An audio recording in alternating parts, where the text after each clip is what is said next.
I came out to the rabbitry and I found baby bunnies, frozen baby bunnies, everywhere.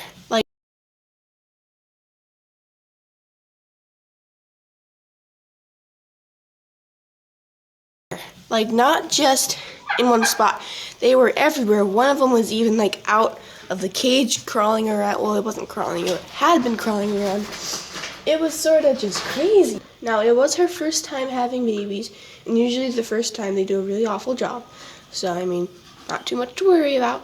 And then one of them looked pretty dead, but the other ones I couldn't tell if they were dead or just frozen. And I looked at their nails. Usually, if their nails have like pink at the base and then white at the top, that means they're dead.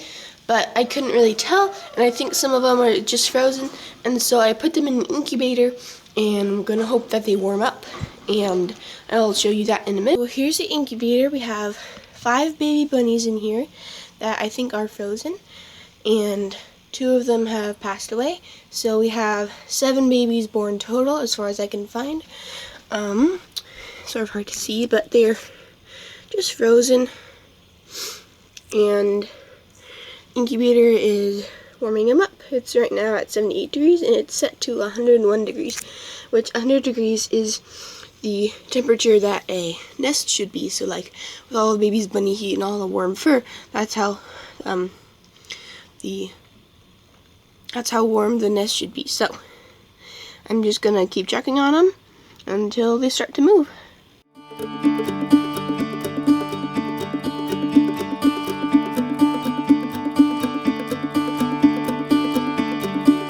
So I'm going to check them in the incubator now.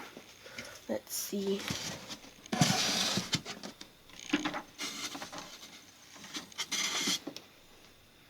Okay. His nails are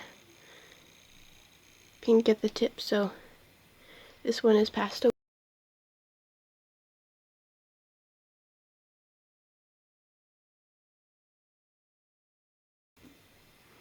Pink at the tip.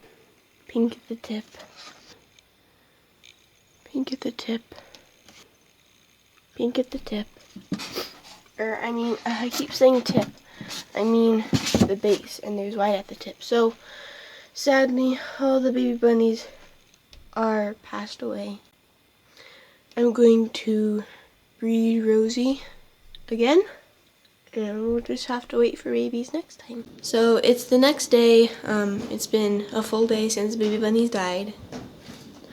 And we are in the rabbitry. I'm planning on doing 2 things here. Number 1, I have this mint that we bought at the store because all of our mint and other herbs have died in the winter. I also want to apologize for the lighting. I know it's really bad, but you know, I can't really help that. Okay, let's give Rosie some greens. So the reason we have these we need these herbs anyways is because Rosemary has no babies, there's no way that she can nurse them because they're dead. And so she's producing milk for the babies. Oh my goodness, that banging is loud. She's producing milk for the babies, but because they can't nurse her, the milk is sort of stuck in her and it's building up and it's sort of bad. And it could cause stuff like mastitis or other stuff. And so I gave her some sage leaves this morning, and I'm giving her some mint now. And both of those herbs are supposed to help reduce milk, to sort of help the milk decrease in her. So I'm sort of going to give some of this to her to try and get her to stop making milk, and hopefully won't cause as much problems because I give her these herbs. So as she's finishing these up, let's talk about the second thing we have to do in the rabbitry this afternoon. So the second thing we're going to do is we're going to rebreed Rosie. You usually don't want to rebreed your rabbits until a week or 2 after they had babies, because they have to produce milk for the babies and be pregnant at the same time. It's too much for them, but because she's not nursing anyone, we're going to rebreed her again. And if she is successfully bred today, the baby bunnies will be born around the 17th the week of the 17th of December. Because I'm just rebreeding them, I'm not going to do a checkup or anything because I did one so recently, so that's not happening either.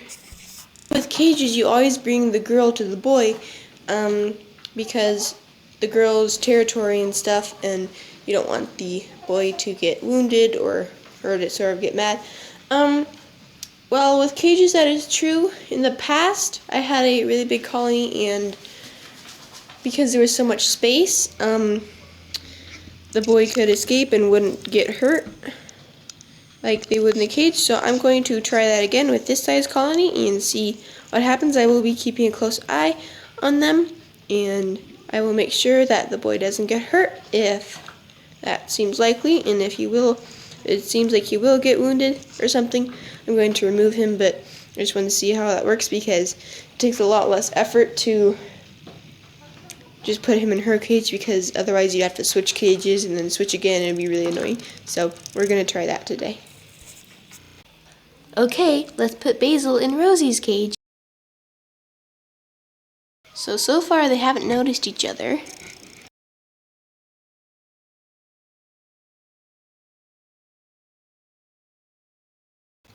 So Basil has tried several times, but I don't think they were successful. So I'm just gonna leave them in here, maybe till tomorrow afternoon, so they have an evening and morning to just, I don't know, that's when rabbits are more active. So we'll just see. It is now the morning after Rosie was bred, and it's been 2 days since the baby bunnies were born. I put Rosie and Basil this morning back in the big cage. I'm going to leave Basil in here until it's been 3 weeks since Rosie was bred yesterday, and then I'm going to take him out so that she can have a few days alone before she gives birth again. Well, thank you guys so much for watching. I know this wasn't a happy video, but life always isn't happy. If you enjoyed this video, please don't forget to like the video and to subscribe to the YouTube channel so you can see more videos like this and about all these other homesteading topics. So again, hope you enjoyed the video, and I'll see you next time.